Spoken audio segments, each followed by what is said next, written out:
So yesterday I put out a call for questions on the Digital Foundry supporter program. The idea being that it's not just our viewpoints on everything that's been revealed here, but also what our supporters think about it. Well, we had like well over 100 responses to this, and by far the biggest topic that was raised, and there was a universally negative reaction to it, was essentially the roadmap is being laid out for what must surely be the end of physical media. And John isn't here. So, but we can pretty much understand what his viewpoint would be. This is a preservation nightmare because, there's already been issues with Xbox in terms of smart delivery, with physical media only giving Xbox One versions of the game, very limited releases already for Xbox Series native code. I'm going to go to you first on this, Oliver. Obviously, the key thing that's being discussed here is that we've seen the mid-generation refreshes for Xbox Series S and Series X. The key takeaway that many are sort of highlighting is the lack of a Blu-ray drive on the new Series X, which is apparently coming like end of next year. What's your thoughts on that? I'm not a fan. I mean, they are trading off at least a little bit of storage for the inconvenience in the form of a 2 terabyte SSD internally. And I do mostly have a digital library, but the idea of completely losing access to a disk drive is a bit of a non-starter when you consider all the older games that you want to play, especially games that have been delisted, all the physical games you can get from a friend or on rental, or even for our coverage, it's so vital sometimes to have earlier disk-based versions of games for us, right? Yeah. And I would hope that they would ship some sort of disk drive accessory, but given that it's not in the plans at all here, there's no details of any kind, I would kind of think that's a little bit unlikely. Like maybe they would mention it as like optional upgrade for pro users or something. And I also found the marketing message on this to be totally dire. Oh, yeah. Like saying the console is quote unquote adorably all digital. And then they also have a mock internal advertisement where the user says, I don't miss my disk drive at all. Like, I just think it's really kind of embarrassing a little bit. Yeah. I don't have any discs. I wasn't invested in the Xbox 360 or Xbox One ecosystems. I'm fine. It's really not good. Before I come to you, Alex, a couple of supporter reactions. This one from in block capitals, agonizing rectal pain. Not a question, and I don't expect a response for this, but they can get for removing the Blu-ray drive. There's a follow-up comment. Unless there's some sort of external USB drive planned, they can get this is not great. Frustum aligned Voxel Fog says, sad to see no disk drive expansion. I feel if one SKU has physical media, why get rid of it completely? This one from Tony Capecci. I'd like to see the matrix of pros and cons Microsoft put together on removing the disk drive. For me, it's purely nostalgic reasons for keeping it around. But the example I keep going back to is folks overseas or deployed in military service, or folks in rural areas with little to no internet. Have we finally settled on being quote unquote okay with leaving those folks behind? Is that acceptable? Should there be an optional USB disk drive add-on for these folks? This one from Ishrak Suban. Given the leaks suggest the new Xbox Series X revision will not have a disk drive, does this mark the slow death of physical games? Will Sony and Microsoft follow suit? I mean, it just keeps going on. Do you think the leaks really do confirm Microsoft's backwards compatibility program is truly finished? Getting an enhanced version of an original Xbox or 360 disc was a main selling point for me. Suckage achieved, if true. That's from Eric Benoit. Ice more butts. Hey DF, does the news about the X dropping the disk drive close forever Microsoft's efforts on backwards compatibility? Seems a shame when it's one of the unique benefits of the Xbox platform. Lot to unpack there, Alex, but you're a PC guy. You've basically been on digital for years now. This is just Microsoft following suit, or is it as much of a big deal as our supporters are suggesting?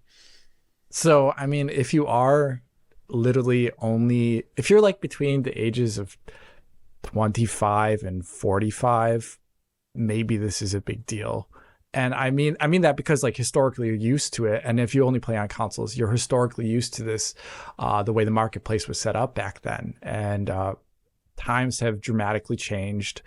And I've experienced it firsthand in the PC market, where the last physical game I bought on PC was in 2010. And even then, it was like a number of years before. That was like one of the last ones, and I hadn't bought one even a couple of years before then. So it's been a long time for me. And the reason why it's not such a big deal on PC is because, one, we have like incredible stewardship of Valve, doing an incredible job of even like coming on record saying like, if our company's going under, we're going to make all of our games available in some sort of form to you if you've bought them. They've literally gone on record as saying that. And they're such a giant and such a, like the steward of PC gaming, that Microsoft hasn't necessarily always been, where you don't feel uncomfortable with it. And you also have the fact that it is an open platform. So regardless, some modder, some hacker is going to crack a game, and you're going to get that game without Star Force, Denuvo, whatever, in a number of years' time, most likely anyway. Or like it's going to have its Denuvo removed, or its DRM removed at some point, like we've seen with a lot of recent releases. I think Doom Eternal was one, for example. So you have on the open PC platform, all digital isn't that big of a deal. In fact, finding a PC case these days that actually has a DVD, Blu-ray drive, CD player, like slot, a 5.25 bay, is really rare. Most of them don't even have them anymore. So you have to search for those. So it tells you a lot about the PC. And the thing is, I think Microsoft's future, even though we're going to talk about the console later, I think it is much more, it's beyond the console. And for them, they're going to be releasing everything on PC and cloud anyway. And they presume, I think their entire Xbox is based on the idea that you play anywhere, play what you want. And that one of the Xbox is just one of those platforms. And it happens to be the one that is like the simplest to set up. It's just a lot easier for the casual player to get into. You don't have to, touch settings and things like that, or worry about compatibility. And I think that future that they're aligning toward, they're just assuming that PC is going to be the place where all this preservation occurs, regardless of whatever they're doing on the Xbox. And I think if you view it in that lens, if you view it through, actually all these games are already coming to PC anyway, and preservation is perfect there, more or less in its current form. It could be better in some ways in terms of availability for products that you want to buy and play in a legal capacity. But if you view PC as part of Xbox future and an extension of it, it's actually not the worst thing that has ever happened. Right. And I think as someone who plays PC games, I'm not bawling over this. I'm not crying over this. I like physical media to a degree, but it is not something that is integral to my game experience at all. Right. Not at all. Mm-hmm. Okay. Yeah, I see where you're coming from there. Yeah, it's different though. Yeah. I think the thing is that we're kind of in a halfway house already, what with the smart delivery situation. I mean, John's position on this is pretty clear, is that, when a game is put onto physical media, it is kind of like, it's like the insects encased in amber in Jurassic Park. You've got like a time capsule of a game when it came out. It should be fully playable. It should work. And, there's also the concept that you could produce Game of the Year editions or full complete editions later on that roll up all of the patches, and you have a physical item that nobody can take away from you, right? That is what has been diminished in recent years, and that is what I suspect is now going to be, going the way of the dodo. I think that is actually a really bad thing, just on its own.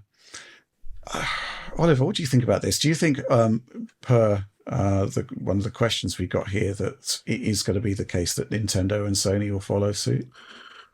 Well, in the short term, I don't think so. Because I think what has been rumored, at least about the Sony situation, is they are going to continue to ship an option for users who want a disc-based console. It may not be something that comes bundled in the box necessarily with every machine, but it is going to be something that's available for users, right? On the Nintendo side, I mean, I suspect that the next Nintendo console will have physical media, whether it will play directly off the cartridge or whether you install it to some kind of internal SSD or micro SD. I'm not totally sure, but I think they will stick with it, especially considering that a lot of their user base, when you're talking about younger people, it's a lot easier to give people a game that is on a cartridge as opposed to giving them access to a credit card and letting them go nuts. Yeah. I think people are a little bit reticent to do that. So I think in the long term, like if you asked me in 10 years, will they be abandoning it? I would say yes. If you said in the next, 3 years, 4 years, I would say probably not. Okay. Yeah. Wow. I mean, this was the number one talking point with supporters. This was just went down like a lead balloon. I think in terms of the competitive landscape for stores, I think that's one area where at least the PC side of things has actually achieved a solution. There are competing stores. Whether you actually use them or not, whether they're actually as good as Steam or not, is another question entirely. But the point is that there is choice available for the user in where they buy their games, which, as things stand, doesn't seem to be the case for Microsoft and Sony. And I think especially with all of the anti-competitive sort of discussion surrounding the Activision purchase, Right. they would do well to head that one off at the pass. Just my opinion there. Do we have anything Same. more to say about the end of physical media here? I think it's really quite sad. But it is, Well- it's kind of inevitable, really, isn't it? Yeah, I mean, it is sad, and I do buy old PC games because they're not always sold on stores, the versions necessarily, and I have a case of those. But I look at like every media transition period that occurs, and there's a lot of these, and it happened really intensely with I would say both film and television media, but also with music especially. And there's been semi-solutions there. Whether or not they're fair to the artists in question is another question entirely. Like, is Spotify fair to the artists playing the games? But you do have really easily accessible music these days. Yeah. Mm-hmm. And I guess it's about easing accessibility and maintaining some level of ownership at the same time would be the solution to solve for console video gaming. Mm-hmm. And maybe multiple stores on one console would be a way to do that, actually.